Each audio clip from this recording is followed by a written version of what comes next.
Hello সবাইকে। আজকে আমি তোমাদের সাথে শেয়ার করব কাঠগোলাপ দিয়ে কীভাবে কালিরা তৈরি করেছি। কাঠগোলাপ বলো বা আদার্স ফ্লাওয়ার বলো, একই রকম প্রসেস। আমি জাস্ট প্রসেসটা দেখাই দেবো, তোমরা এখন তোমাদের মতো করে ফ্লাওয়ার এখানে অ্যাড করতে পারো। কাঠগোলাপ লাভার যেসব দিদিরা আছে তারা তো কাঠগোলাপ দিয়ে যেসব জুয়েলারি বানায় তাদের সাথে ম্যাচিং করে এই কালিরাগুলো নিয়ে নিতে পারে। কাঠগোলাপের সাথে শুধু এখানে বিডস আর সাদা কিছু ফ্লাওয়ার আছে, আমি এটার নাম বলতে পারবো না, সেটা জাস্ট মিক্সড করলে কিন্তু এটা হয়ে যাচ্ছে। এখানে হাবিজাবি অনেক কিছু ব্যবহার করতে হচ্ছে না। সিম্পলের মধ্যে শুধু কাঠগোলাপটাই বেশি ফোকাস করবে। এরকম একটা কালিরা হচ্ছে এটা, মানে হচ্ছে এক জোড়া কালিরা। এটা হচ্ছে ব্রাইডাল। ওকে, তো আমি দেখিয়ে দিচ্ছি আমার এখানে কী কী লাগছে এই কালিরাটা তৈরি করতে। আমার রিবন লাগছে, চুড়ির বেস লাগছে, কাঠগোলাপ লাগছে, এখানে সাদা ঝুড়ি ঝুড়ি কিছু ফ্লাওয়ার লাগছে, এখানে সুতা নিয়েছি, কেচি নিয়েছি, আর এখানে বিডস নিয়েছি, যেহেতু বিডস দিয়ে লরগুলো তৈরি করব।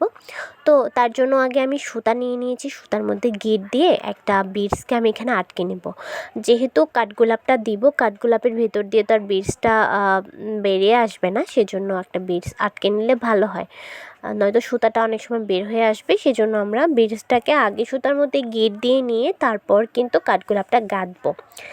তো সাদা যে ছোট ছোট ফুলগুলা ছিল, হ্যাঁ, ওগুলা একটা ডাল সিস্টেম থাকে, ওগুলাকে এক এক করে আলগা করে নিচ্ছিলাম। তো তারপর এখানে আমি সুতার মধ্যে গিটটা দিয়ে নিলাম ছোট বিডসটাকে।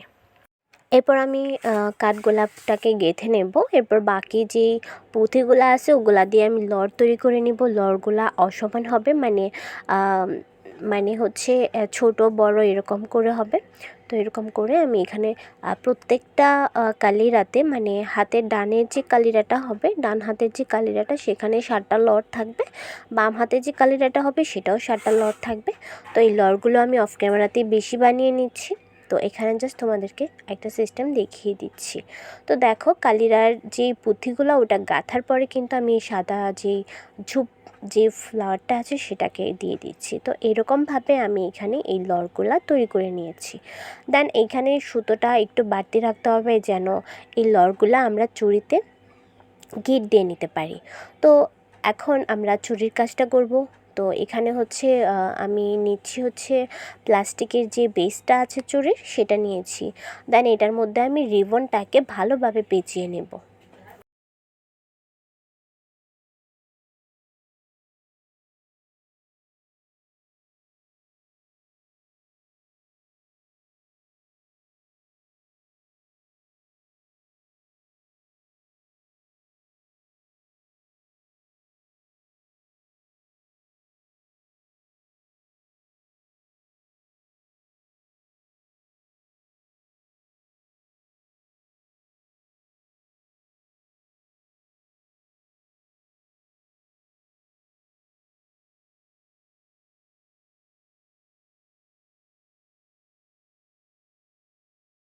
তো আশা করছি দেখতে পেলে যে কীভাবে আমি চুড়ির যে বেসটা সেটাকে কভার করে নিয়েছি রিবন দিয়ে। তো এখানে পরবর্তীতে আমি নিয়েছি চুড়ির বেসের মধ্যে যে আমার কাঠগোলাপগুলো বসাতে হবে, সেই কাঠগোলাপগুলো নিয়েছি। তো প্রথমে আমি এখানে যে সুতার যে লটটা বাড়তে রেখেছিলাম সেটাকে চুড়ির মধ্যে গিট দিয়ে নেব। গিট বা আঠা দুইভাবেই লাগানো যায়, তবে আগে গিটটা দিয়ে তারপর আঠাটা লাগানো ভালো। তো আমিও সেভাবেই করে নিচ্ছি।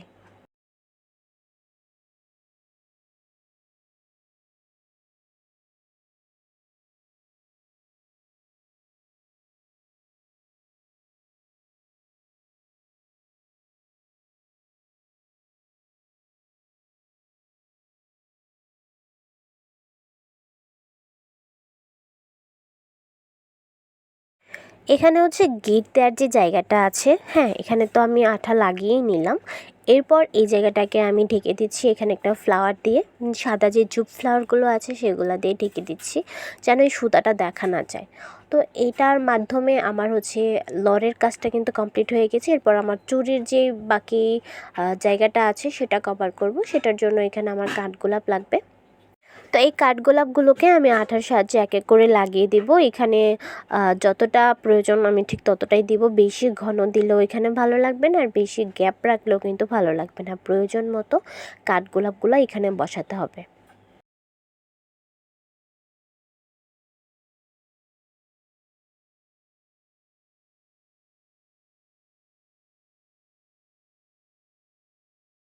তারপরে কাঠগোলাপের মাঝের যে ফাঁকা অংশটা আছে এখানে আমি একটা করে বিডস দিয়ে নিব। অ্যান্ড এই একই প্রসেসে আমি বাকি কালিরাটাও রেডি করব। খুব কঠিন কি মনে হলো? সহজই কিন্তু ছিল বিষয়টা। তো তোমরা যারা যারা তৈরি করতে চাও তারা তৈরি করে নিতে পারো এই ভিডিওটা দেখার মাধ্যমে। তো এই ভিডিওটা ভালো লাগলে অবশ্যই ভিডিওতে লাইক করে পাশে থেকো, আর যারা নতুন দেখছো তারা চ্যানেলটাকে সাবস্ক্রাইব করে দিও এই ধরনের আরও ইন্টারেস্টিং ভিডিও পেতে। আমি জুয়েলারি রিলেটেড ভিডিও আমার পেজে আমার চ্যানেলে দিয়ে থাকি। অ্যান্ড যদি জুয়েলারি পারচেস করতে চাও সেক্ষেত্রে তোমরা আমার ফেসবুক পেজ ভিজিট করতে পারো। আমার পেজের নাম হচ্ছে প্রেয়সী। আমি একদম নিজস্ব প্রসেসে কাজ করি, কাউকে ফলো করে করি না। তো কার কার কাছে এই সিস্টেমটা সহজ মনে হলো আর কার কার কাছে কঠিন মনে হলো তোমরা কমেন্টে জানিও। আমি তোমাদের কমেন্ট পড়তে খুবই পছন্দ করি। তো ভালো থেকো সবাই, পরবর্তী ভিডিওতে দেখা হচ্ছে, সেই অবধি টাটা।